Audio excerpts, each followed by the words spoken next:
ನಮಸ್ಕಾರ ಸ್ನೇಹಿತರೆ, ಎಲ್ಲರಿಗೂ ನನ್ನ ಜ್ಞಾನದ್ವಾರ ಯೂಟ್ಯೂಬ್ ಚಾನಲಿಗೆ ಸ್ವಾಗತ. ಪೊಲೀಸ್ ಕಾನ್ಸ್ಟೇಬಲ್, PSI ಅಥವಾ ಇತರೆ ಸ್ಪರ್ಧಾತ್ಮಕ ಪರೀಕ್ಷೆಗಳಿಗೆ ತಯಾರಿ ಮಾಡುತ್ತಿರುವಿರಾ? ಹಾಗಾದರೆ ಈ ವಿಡಿಯೋ ನಿಮಗಾಗಿ. ಇಂದು ನಾನು ಮೆಂಟಲ್ ಎಬಿಲಿಟಿ ಅಂದರೆ ಮಾನಸಿಕ ಸಾಮರ್ಥ್ಯದ ಪ್ರಶ್ನೆಗಳಾದ ವಾರದ ಲೆಕ್ಕ, ಸರಾಸರಿ ಆದಾಯ, ಅನುಪಾತದ ಲೆಕ್ಕ, ರಿಯಾಯಿತಿಯ ನಂತರ ಲಾಭ ಮತ್ತು ನಷ್ಟದ ಲೆಕ್ಕ, ಸರಾಸರಿ ಕುರಿತ ಲೆಕ್ಕಗಳನ್ನು ಬಿಡಿಸುತ್ತೇನೆ. ಅವುಗಳ ಸರಳ ಪರಿಹಾರದ ವಿಧಾನಗಳನ್ನು ನೀಡುತ್ತೇನೆ. ನಮ್ಮ ಚಾನಲನ್ನು ಸಬ್ಸ್ಕ್ರೈಬ್ ಮಾಡದೇ ಇರುವವರು ಸಬ್ಸ್ಕ್ರೈಬ್ ಮಾಡಿ. ಮೊದಲನೇದಾಗಿ ವಾರದ ಲೆಕ್ಕ. ಇಂದು ಸೋಮವಾರ. 61 ದಿನದ ನಂತರ ಯಾವ ವಾರ ಬರುತ್ತದೆ? ವಾರದಲ್ಲಿ 7 ದಿನಗಳಿರುತ್ತವೆ. ಆದ್ದರಿಂದಾಗಿ 61 ದಿನ ಎಂದು ಪ್ರಶ್ನೆಯಲ್ಲಿ ಇರುವ ಕಾರಣ 61/7 ಮಾಡಬೇಕು. ಆಗ ಭಾಗಲಬ್ಧ 8 ಬರುತ್ತದೆ, ಶೇಷ 5 ಉಳಿಯುತ್ತದೆ. 8 ವಾರ ಅಂದರೆ 61 ಭಾಗಿಸಿದಾಗ ಅದನ್ನು 8 ವಾರವಾಗಿ ಮಾಡಬಹುದು. ಉಳಿದ 5 ದಿನಗಳು, ಆದ್ದರಿಂದ ದಿನ ಬಾಕಿ 5 ಉಳಿದಿದೆ. ಇಂದಿನ ದಿನ ಸೋಮವಾರ, ಆದ್ದರಿಂದ ಸೋಮವಾರ ಪ್ಲಸ್ 5 ದಿನ ಮಾಡಬೇಕು. ಸೋಮವಾರದ ನಂತರ ಬರುವ ದಿನ ಮಂಗಳವಾರ, ಇದು 1 ಆಗಿರುತ್ತದೆ. ಬುಧವಾರ 2, ಗುರುವಾರ 3, ಶುಕ್ರವಾರ 4, ಶನಿವಾರ 5. ಆದ್ದರಿಂದ ಈ ಪ್ರಶ್ನೆಗೆ ಉತ್ತರ ಶನಿವಾರ ಆಗಿರುತ್ತದೆ. ಇಲ್ಲಿ ನೀವು ನೋಡಬಹುದು, ಸೋಮವಾರಕ್ಕೆ 5ನ್ನೇ ಯಾಕೆ ಕೂಡಿದರು ಎಂದರೆ 8 ವಾರಗಳು ಆಗಿರ್ತದೆ, 5 ಉಳಿದಿರುವಂತಹ ದಿನಗಳು. ಆದ್ದರಿಂದ ಇಲ್ಲಿ 5ಅನ್ನು ಕೂಡಿಸ್ತೇವೆ. ಇದಕ್ಕೆ ಉದಾಹರಣೆಯಾಗಿ, ಒಂದು ದಿನ ಮಂಗಳವಾರ, 83 ದಿನದ ನಂತರ ಯಾವ ವಾರ? ವಿಧಾನ: ವಾರದಲ್ಲಿ 7 ದಿನ ಇರುತ್ತದೆ. 83/7 ಮಾಡಬೇಕು. 83/7 ಮಾಡಿದಾಗ ಭಾಗಲಬ್ಧ 11, ಶೇಷ 6 ಉಳಿಯುತ್ತದೆ. 6 ದಿನ ಬಾಕಿ ಇದೆ, ಅಂದರೆ ವಾರದ ಲೆಕ್ಕ. ಆರಂಭದ ದಿನ ಮಂಗಳವಾರ. ಇಲ್ಲಿ ಅವರೇ ಕೊಟ್ಟಿರುವ ಹಾಗೆ ಒಂದು ದಿನ ಮಂಗಳವಾರ. ಈ ಮಂಗಳವಾರಕ್ಕೆ 6 ದಿನಗಳನ್ನು ಕೂಡಿಸಬೇಕು. ಮಂಗಳವಾರಕ್ಕೆ 6 ದಿನಗಳನ್ನು ಕೂಡಿಸಿದಾಗ ಸೋಮವಾರ ಬರುತ್ತದೆ. ಆದ್ದರಿಂದ ಉತ್ತರ ಸೋಮವಾರ. ಇದಕ್ಕೆ ಇನ್ನೊಂದು ಉದಾಹರಣೆಯಾಗಿ, ಒಂದು ದಿನ ಶುಕ್ರವಾರ, 27 ದಿನದ ನಂತರ ಯಾವ ವಾರ? ವಿಧಾನ: ವಾರದಲ್ಲಿ 7 ದಿನ. 27/7 ಮಾಡಿದಾಗ ಭಾಗಲಬ್ಧ 3, ಅಂದರೆ 7 3 21. 27ರಲ್ಲಿ 21 ಕಳೆದಾಗ 6 ಬರ್ತದೆ. ಆದ್ದರಿಂದ ಶೇಷ 6. ಉಳಿದ ದಿನ 6 ದಿನಗಳು. ಆದ್ದರಿಂದ ಆರಂಭದ ದಿನ ಅಂದರೆ ಶುಕ್ರವಾರಕ್ಕೆ 6 ದಿನವನ್ನು ಕೂಡಿಸಬೇಕು. ಆಗ ಶನಿವಾರ 1, ಭಾನುವಾರ 2, ಸೋಮವಾರ 3, ಮಂಗಳವಾರ 4, ಬುಧವಾರ 5, 6 ಗುರುವಾರ. ಉತ್ತರ ಗುರುವಾರ. ಈಗ ಸರಾಸರಿ ಆದಾಯ. ಸರಾಸರಿ ಆದಾಯ ಕಂಡುಹಿಡಿಯುವಂತಹ ಪ್ರಶ್ನೆಯನ್ನು ಬಿಡಿಸೋಣ. ಮೊದಲನೇದಾಗಿ, P ಮತ್ತು Qನ ಸರಾಸರಿ ಮಾಸಿಕ ಆದಾಯ 5,050. Q ಮತ್ತು Rನ ಸರಾಸರಿ ಮಾಸಿಕ ಆದಾಯ 6,250. P ಮತ್ತು Rನ ಸರಾಸರಿ ಮಾಸಿಕ ಆದಾಯ 5,200. ಹಾಗಾದರೆ Pನ ಮಾಸಿಕ ಆದಾಯ ಎಷ್ಟು? ಇಲ್ಲಿ P ಮತ್ತು Qನ ಸರಾಸರಿ ಗುಣಿಸು 2 ಮಾಡಬೇಕು. ಆವಾಗ P ಪ್ಲಸ್ Q ಸಮ 10,100 ಬರುತ್ತದೆ. ಇಲ್ಲಿ Q ಮತ್ತು Rನ ಸರಾಸರಿ 6,250 ಗುಣಿಸು 2 ಮಾಡಿದಾಗ 12,500. P ಮತ್ತು Rನ ಸರಾಸರಿ 5,200. ಇದನ್ನು P ಪ್ಲಸ್ R ಮಾಡಿದಾಗ 10,400. ಮೂರನ್ನು ಸೇರಿಸಿ, ಅಂದರೆ P plus Q plus Q plus R plus P plus R ಸಮ 10,100 ಪ್ಲಸ್ 12,500 ಪ್ಲಸ್ 10,400 ಪ್ಲಸ್ ಸಮ 33,000. ಆದರೆ ಇದರಲ್ಲಿ ಪಿ ಮತ್ತು ಕ್ಯೂ ಮತ್ತು ಆರ್ ಎರಡು ಬಾರಿ ಬರುತ್ತದೆ. ಎರಡು bracket P plus Q plus R bracket close ಅಂದರೆ 33,000. ಹಾಗಾದರೆ P plus Q plus R ಕಂಡುಹಿಡಿಯುವುದಾದರೆ 33,000 ಭಾಗಿಸು 2 ಮಾಡಬೇಕು. ಆಗ ಉತ್ತರ 16,500 ಬರುತ್ತದೆ. ಈಗ ಕ್ಯೂ ಪ್ಲಸ್ ಆರ್ ಸಮ 12,500. ಇಲ್ಲಿ ನೀವು ಮೇಲೆ ನೋಡ್ಬೋದು, ಕ್ಯೂ ಮತ್ತು ಆರ್ ನ ಸರಾಸರಿಯನ್ನು ಗುಣಿಸಿದಾಗ ಅಂದರೆ 6,250 ಗುಣಿಸು 2 ಮಾಡಿದಾಗ 12,500 ಬಂದಿತ್ತು. ಪಿ ಸಮ 16,500 ಮೈನಸ್ 12,500. ಯಾಕಂದ್ರೆ P plus Q plus R ನ ಮೊತ್ತ 16,500. ಇಲ್ಲಿ ಕ್ಯೂ ಮತ್ತೆ ಆರ್ ನ ಏಕೆ ತಕೊಂಡ್ರು ಅಂದ್ರೆ ಮೊದಲನೇ ಲೆಕ್ಕದಲ್ಲಿ ನೀವು ನೋಡಬಹುದು ಪಿ ಮತ್ತೆ ಕ್ಯೂ ಸಮ 10,000, ಕ್ಯೂ ಮತ್ತೆ ಆರ್ ಸಮ 12,500, ಪಿ ಪ್ಲಸ್ ಆರ್ ಸಮ 10,400. ಇದರಲ್ಲಿ ಪಿ ಮತ್ತೆ ಕ್ಯೂ ನಲ್ಲಿ ಪಿ ಇದೆ, ಕ್ಯೂ ಮತ್ತೆ ಆರ್ ನಲ್ಲಿ ಪಿ ಇಲ್ಲ ಮತ್ತು ಪಿ ಮತ್ತೆ ಆರ್ ನಲ್ಲಿ ಪಿ ಇದೆ. ಆದ್ದರಿಂದ ಕ್ಯೂ ಮತ್ತೆ ಆರ್ ನ ಮೊತ್ತವನ್ನು ಇಲ್ಲಿ ತೆಗೆದುಕೊಳ್ಳುತ್ತೇವೆ.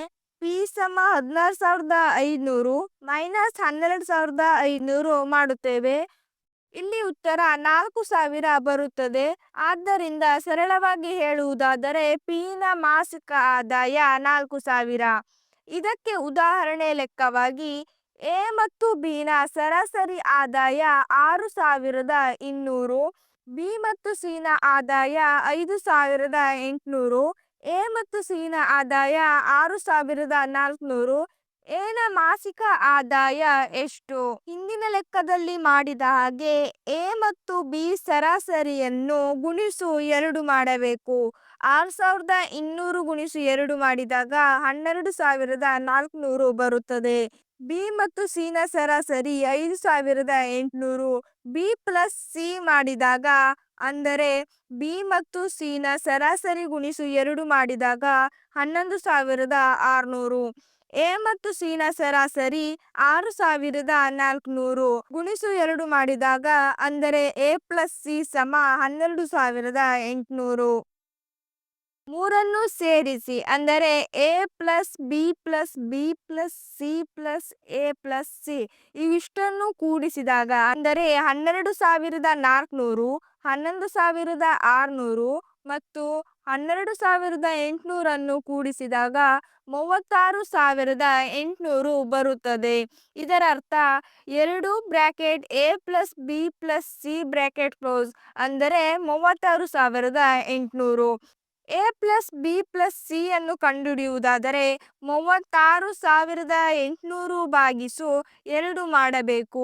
ಆಗ ಉತ್ತರ 18,400 ಬರುತ್ತದೆ. ಈ ಲೆಕ್ಕದಲ್ಲಿ ನೀವಿಲ್ಲಿ ನೋಡಬಹುದು ಎ ಮತ್ತು ಬಿ ಅಂದರೆ ಅಲ್ಲಿ ಎ ಇದೆ, ಬಿ ಮತ್ತು ಸಿ ಅಲ್ಲಿ ಬಿ ಇಲ್ಲ.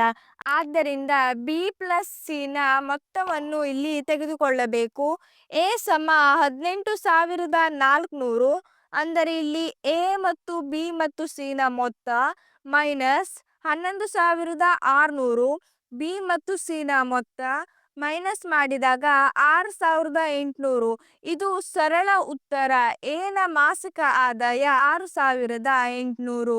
ಇನ್ನೊಂದು ಉದಾಹರಣೆಯಾಗಿ ಎ ಮತ್ತು ಬಿ ಸಮ 6,200, ಬಿ ಮತ್ತು ಸಿ ಸಮ 7,000, ಎ ಮತ್ತು ಸಿ ಸಮ 6,400. ಎ ನ ಮಾಸಿಕ ಆದಾಯ ಎಷ್ಟು? ಎ ಮತ್ತು ಬಿ ಸರಾಸರಿ 6,200. ಎ ಪ್ಲಸ್ ಬಿ ಮಾಡಿದಾಗ 12,400. ಇಲ್ಲಿ 12,400 ಹೇಗೆ ಬಂತು ಎಂದು ಹಿಂದಿನ ಲೆಕ್ಕದಲ್ಲೇ ತಿಳಿಸಿದ್ದೆ. 6,200 ಗುಣಿಸು 2 ಮಾಡಿದಾಗ 12,400 ಬರುತ್ತದೆ.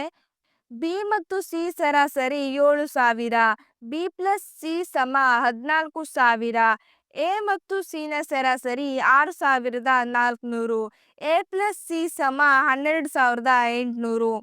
ಮೊದಲು ಮೂರನ್ನು ಸೇರಿಸಿ. A plus B plus B plus C plus A plus C ಅಂದರೆ 12,400 ಪ್ಲಸ್ 14,000 ಪ್ಲಸ್ 12,800 ಮಾಡಿದಾಗ 39,200 ಬರುತ್ತದೆ.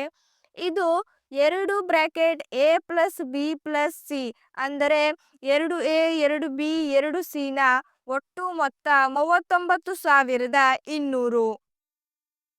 A plus B plus C ಮಾಡಬೇಕಂದ್ರೆ ಇಲ್ಲಿ ಹಿಂದೆ ನೀವು ನೋಡಿದ್ರಿ 39,200 ಭಾಗಿಸು 2 ಮಾಡಿದಾಗ 19,600 ಬರುತ್ತದೆ. ಈ 19,600 A plus B plus C ಆಗಿದೆ.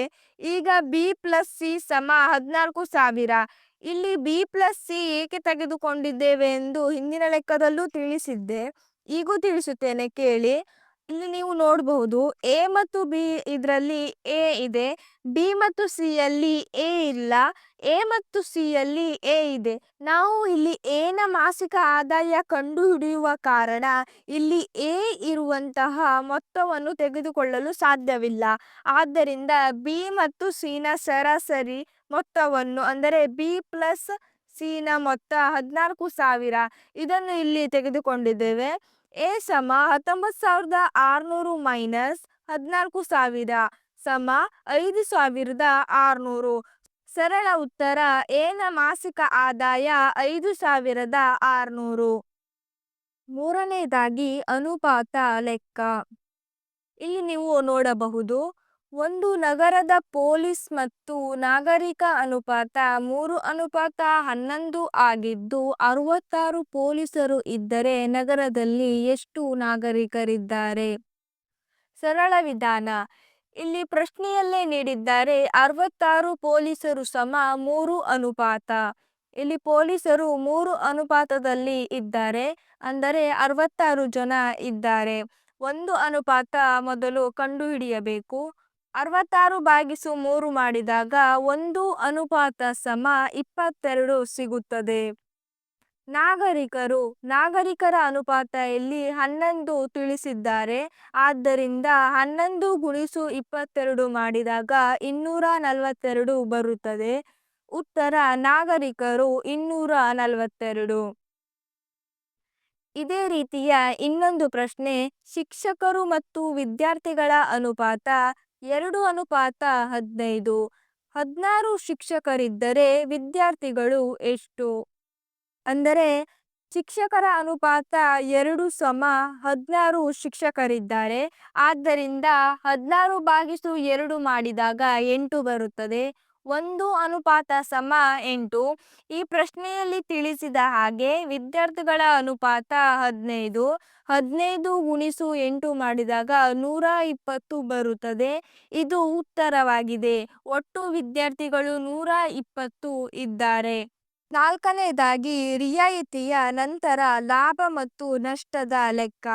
ಒಬ್ಬ ವ್ಯಾಪಾರಿಯು ಒಂದು ವಸ್ತುವಿನ ಬೆಲೆಯನ್ನು ಅದರ ಕೊಳ್ಳುವ ಬೆಲೆಗಿಂತ 50% ಹೆಚ್ಚು ನಿಗದಿಪಡಿಸಿ 30% ರಿಯಾಯಿತಿ ನೀಡಿದರೆ ಲಾಭದ ಶೇಕಡಾವಾರು ಎಷ್ಟು?